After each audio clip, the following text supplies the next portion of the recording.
The galactic concourse of sentient history was silent. Not because it was empty, far from it, but because laughter had just died in the air. Moments ago, representatives of 37 starfaring civilizations had been openly mocking humanity. Again.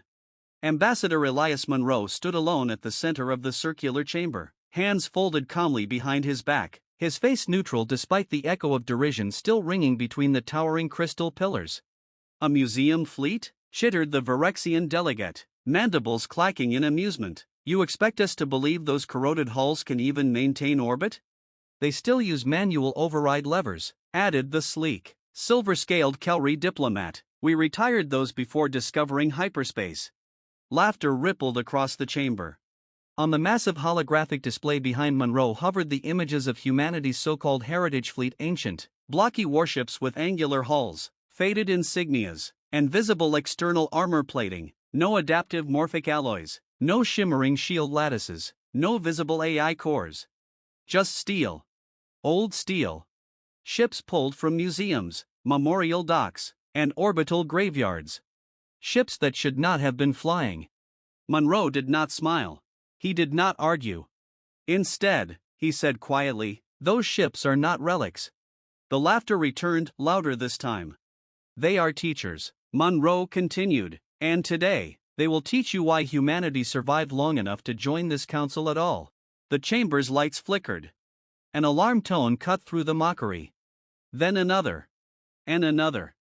The great holomap of Council space shifted, red warning glyphs blooming across the outer systems like a spreading infection. The Drathack Dominion had arrived. The Drathack were not conquerors in the traditional sense.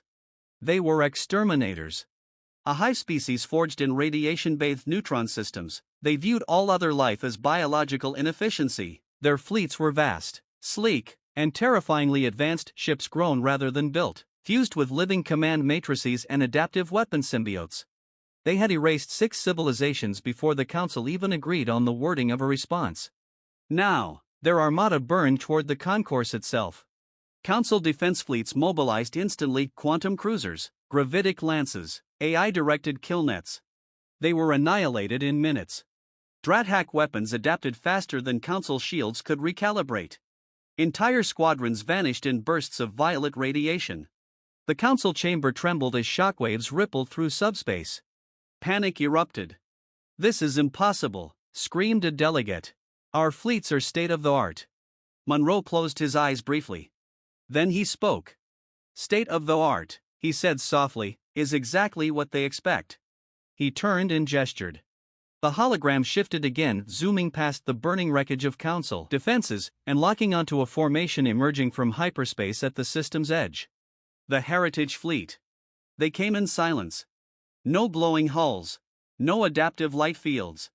Just dark silhouettes sliding into real space like ghosts.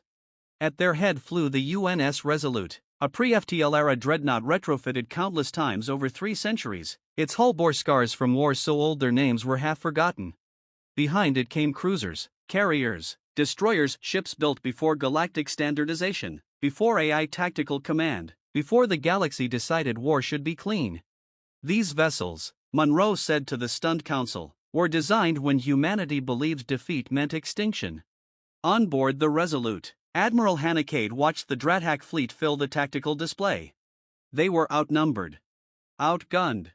Outdated. She smiled. "All ships," she said calmly, "activate heritage protocols." Across the fleet, switches were thrown, physical switches, circuits closed that no modern EMP could touch. Systems came alive that did not rely on centralized intelligence or networked command. Human ships did not think together. They fought together. Drathack targeting algorithms hesitated.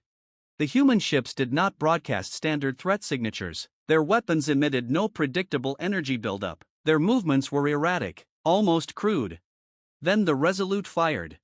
A kinetic round the size of a transport shuttle accelerated from its spinal railgun at a fraction of lightspeed. No exotic particles. No energy beam. Just mass. The projectile slammed through a Drathack command vessel, tearing it apart in a catastrophic chain reaction. The Drathack adapted instantly, shields recalibrating to kinetic impact. Too late. The second volley struck from unexpected vectors, human destroyers firing unguided slugs, missiles without AI guidance, warheads packed with outdated but devastating nuclear charges. The Drathack shields faltered. Then failed. What kind of weapons are those?" whispered a council delegate. Monroe answered without looking away from the display. "Ones that don't care if you can hack them." The Drathack attempted electronic warfare. Nothing happened.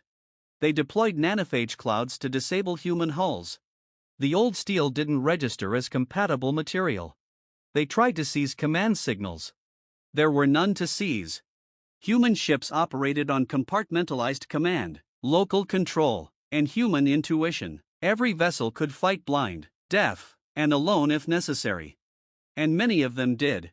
The UNS Iron Echo deliberately rammed a Drathack carrier, detonating its reactors on impact.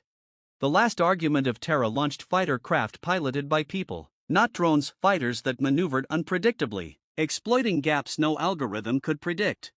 The Drathack fleet began to fracture. Their advantage, perfect coordination, became a liability. They could not understand chaos. As the battle raged, Monroe addressed the council one final time.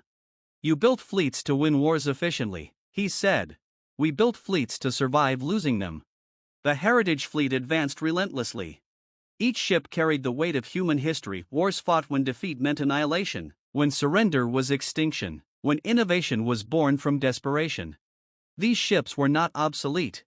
They were forged. The Drathack flagship attempted retreat. The Resolute pursued.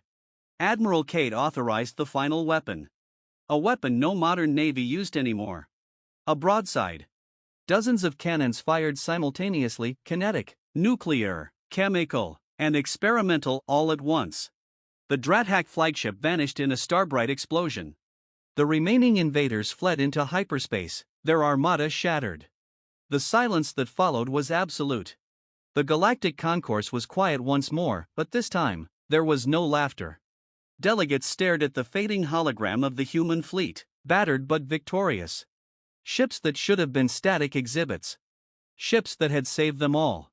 One by one, representatives rose from their seats. Not to applaud, but to bow. Ambassador Monroe finally allowed himself a smile. "You mocked our museum ships," he said. "But history is not dead." He turned toward the exit. "It's just waiting to be remembered."